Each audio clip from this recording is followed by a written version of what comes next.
Hello everyone. तर आज आम्ही 300ला 12 पापलेट्स आणले होते. पापलेटचा मस्त मार्केट चालू होता, तर मी ते विचार केला चला आता फ्राय करूया.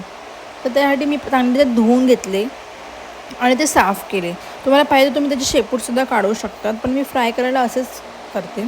त्यामध्ये मी मीठ ॲड केलं, हळद ॲड केली, लाल तिखट आणि धना जिरा पावडर टाकून ते मिक्स केले. त्याच्यानंतर त्याच्यामध्ये मी आलं लसूणची पेस्टसुद्धा टाकली टेस्ट येण्यासाठी आणि ते मॅरिनेट करून 10 ते 15 मिनटं साईडला ठेवून दिलं आणि त्याचा मसाला बनवायला स्टार्ट केला. तर एका प्लेटमध्ये मी रवा टाकला, त्याच्यामध्ये लाल तिखट, हळद, मीठ टाकून ते मिश्रण मिक्स केलं आणि त्याच्यानंतर त्याच्यामध्ये लिंबूसुद्धा पिळला आणि थोडंसं पापलेट्समध्ये सुद्धा लिंबू टाकला थोडं टेस्ट येण्यासाठी आणि त्याच्यानंतर ते मॅरिनेट करून साईडला ठेवून दिले पापलेट. 15 मिनटानंतर मी पापलेट्स फ्राय करायला स्टार्ट केले. त्यानंतर मी तव्यावरती मस्तपैकी ते फ्राय केले. खूप छान आणि टेस्टी झाले होते. So thank you for watching.